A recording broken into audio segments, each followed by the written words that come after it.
অনুশীলনী 9.2 এর 30 নম্বর অঙ্কটা নিয়ে আলোচনা করব। তো 30 নম্বরটা কি বলছে আমাদের, দেখো যে sin থিটার মান হচ্ছে p, cos থিটার মান q, tan থিটার মান হচ্ছে r, যেখানে থিটা কি বলছে আমাদের সূক্ষ্মকোণ। ক নম্বরে বলছে কি, দেখো যে r = 3 ইনভার্স, অর্থাৎ রুট 3 ইনভার্স হলে থিটা এর মান কত। ওকে, থিটা এর মান দিয়েছে আমাদের। তো আমরা ক নম্বরটাকে সলিউশন করি। দেখো তাহলে ক নম্বরটা সলিউশন করার জন্য আমাদের কি করতে হবে, এই যে প্রথমে ক নম্বরে যেহেতু r আছে তাই না, তো আমরা লিখলাম যে দেওয়া আছে tan থিটা সমান কি r, তারপরে কি যে অঙ্ক দেওয়া আছে আমাদের r = √3 ইনভার্স লিখে ফেলছি। এবার আমরা জানি যে a ইনভার্স মানে কি, a ইনভার্স মানে 1/a, অর্থাৎ ইনভার্স কথাটার অর্থ হচ্ছে 1 ভাগ, অর্থাৎ 1 দ্বারা ওই মানটা ভাগ হবে। তাহলে আমাদের এখানে কি আছে দেখো তো, r আছে না, r এর মান কি tan থিটা, তাহলে আমরা r এর জায়গায় tan থিটা বসাই দিলাম। এবার 3 ইনভার্স মানে কি লেখা যাবে, 1/3, গুড। তাহলে রুট আছে না, একবারে লিখি, কারণ 1 এর উপর রুট করলে কি 1 হয়। তাহলে এবার দেখেন তো আমাদের থিটা এর মান চাইছে না, তাহলে এদিকে যেহেতু tan আছে, তাহলে আমাদের tan কত ডিগ্রির মান, 1/√3, tan 30 ডিগ্রির মান হচ্ছে 1/√3। তাহলে উভয় দিকে কি tan আর tan বাদ যাবে না, tan বাদ গেলে আমাদের কি থাকতেছে, থিটা = 30। এটা হচ্ছে আমাদের থিটা এর মান, এটা হচ্ছে আমাদের অ্যানসার। মানে ক স্যার এত সহজ। তো দেখো আমরা এখন খ নম্বরটা সলিউশন করব। খ নম্বরে কি বলছে আমাদের, p + q = যদি √2 হয় তাহলে প্রমাণ করো থিটা সমান হচ্ছে 45 ডিগ্রি। তো খ নম্বরটা সলিউশন করার জন্য আমাদের কি করতে হবে, এই p আর q এর যে মান দেওয়া আছে সেটা লিখতে হবে। লিখছি যে দেওয়া আছে sin সমান p আর cos থিটা সমান হচ্ছে q। অতএব আমরা এই যে খ নম্বরে যেটা দেওয়া আছে সেটা লিখছি, p + q = √2। এবার কি করব, দেখো p আর q এর জায়গায় আমরা মান বসাই দেব। p এর মান কি বলেন তো, sin থিটা, আর q এর মান cos থিটা = কি √2 থাকলো। এখন এখানে কি করব আমরা, যেহেতু থিটা এর মান চাইছে তাহলে বর্গ করতে হবে আমাদের। তাহলে বর্গটা করার আগে যেটা করব, যে কোনো একটাকে আমরা ওইদিকে নিয়ে যাই, সাইনটাকে রাখলাম, cosটাকে ওইদিকে নিয়ে যাব, তাহলে √2 ঠিকই থাকবে, প্লাস cos ওইদিকে গেলে কি হয়, -cos থিটা। এবার আমরা কি করব, বর্গ করে দিব ওইদিকে। বর্গ করলে কি sin স্কয়ার হবে তাই না।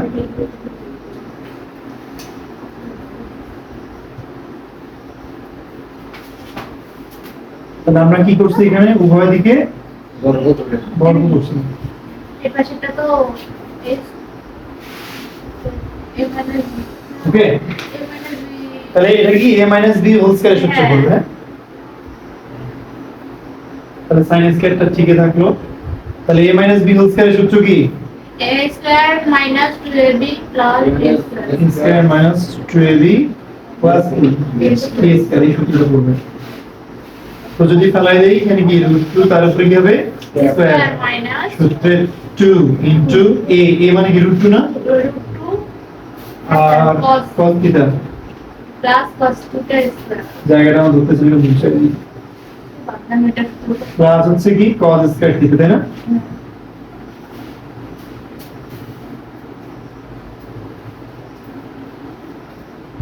তো এবার আমরা কি করব, দেখো এটা যদি সলিউশন করি তাহলে sin স্কয়ার থিটা ঠিকই থাকলো, রুট এর স্কয়ার কি কাটা যায় না, হ্যাঁ তাহলে কি হয় 2 মাইনাস 2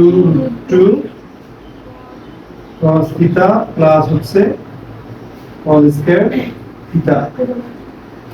এবার কি করা যায়, দেখো আমরা যদি সবগুলোকে একদিকে নিয়ে আসি, সবগুলোকে একদিকে নিয়ে আসি তাহলে কি হয়, sin square theta minus 2 plus 2 cos theta minus হচ্ছে cos স্কয়ার থিটা = 0। একটু স্টপ করুন তো আবার। তো দেখো এরপরে আমরা কি করছি, যে sin স্কয়ারটাকে ভাঙাইছি, sin স্কয়ারকে ভাঙাইলে কি হয় 1 - cos স্কয়ার থিটা, তাহলে বাকি -2 plus 2 cos theta minus cos square theta ঠিকই থাকবে = 0। এবার দেখো আমরা কি করব, সমীকরণটাকে এই আকারে করে সাজাবো, তাই না? প্রথমে স্কয়ার যুক্ত পদ, তারপরে স্কয়ার নাই, তারপরে হচ্ছে স্কয়ার কি বলে ধ্রুবক পদ। তাহলে এখানে cos স্কয়ার থিটা মাইনাস, এখানেও cos স্কয়ার থিটা মাইনাস। তাহলে cos স্কয়ার কয়টা আছে? দুইটা একটা আর একটা, দুইটা এই যে 2 cos স্কয়ার থিটা। এরপরে কি লিখবো, এই যে x যুক্ত পদ মানে cos থিটা যুক্ত পদ, তাহলে 2 cos থিটা আছে।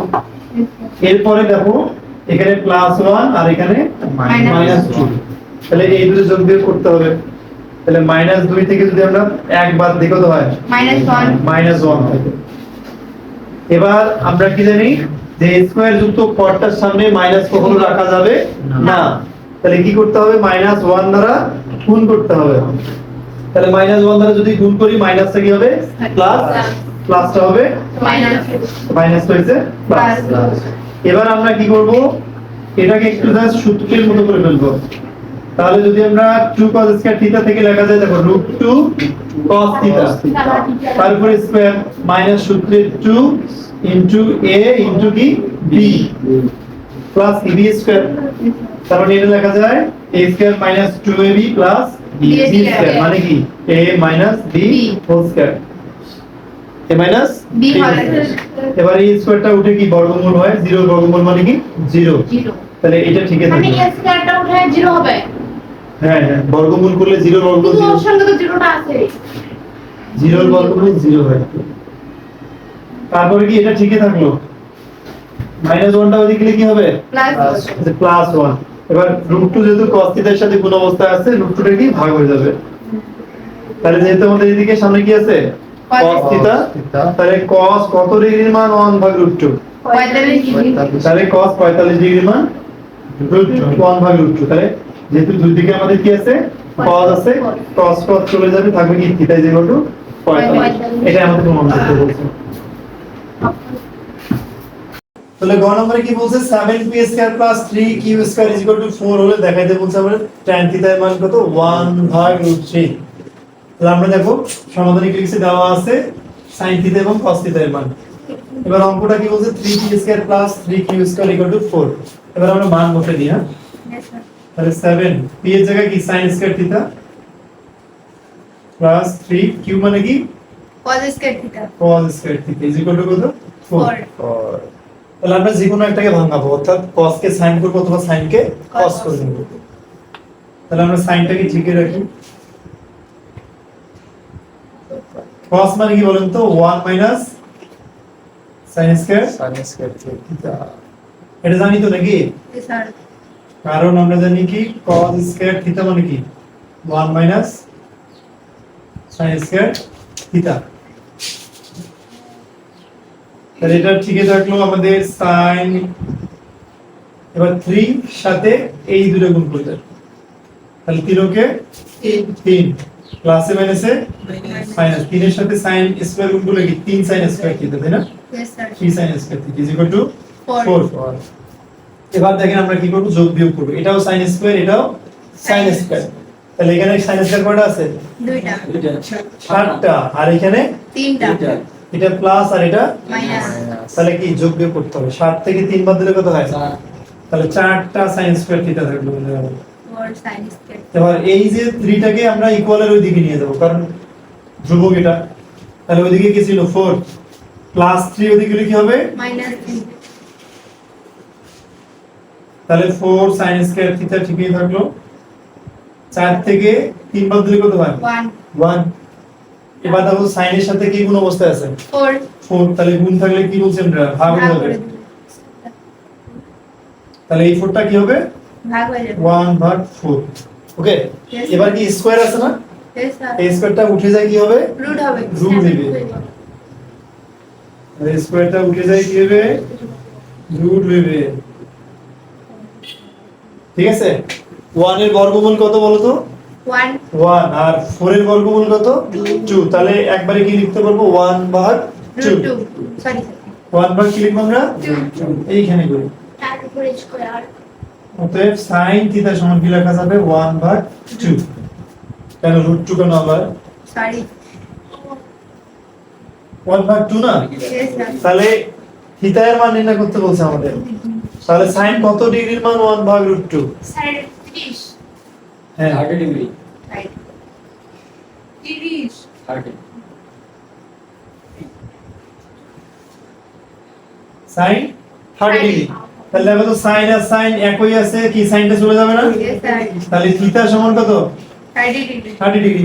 তাহলে থিতা এর মান পাইছি না আবার? ইয়েস স্যার তাহলে আমাদের প্রমাণ করতে বলছে কি, দেখাও যে tan থিটা এর মান কত? 1/√3। তাহলে আমরা যদি এবার এই জায়গায় মানটা বসাই, যে বাম পক্ষ, অতএব বাম পক্ষ সমান, তাহলে বাম পক্ষ মধ্যে কি আছে বলতো? 1/√tan থিটা না? তাহলে আমরা বাম পক্ষ লিখি যে tan থিটা। তাহলে tan থিটা, থিটা এর জায়গায় কত বসাবো? 30 ডিগ্রি। তাহলে tan 30 ডিগ্রি এর মান কত? 1/, এই যে কোন চলে আসে। স্যার কোন নাম্বারটা তো তাহলে ডান পক্ষ চলে আসছে। তাহলে আমরা কি লিখবো? অতএব tan থিটা সমান 1/√3 প্রমাণ করতেছে। 1/√3 কি যদি দেখানোর কথা বলো তাহলে দেখানো দেখানো লিখতে হচ্ছে। দেখানো হলো হ্যাঁ দেখানো।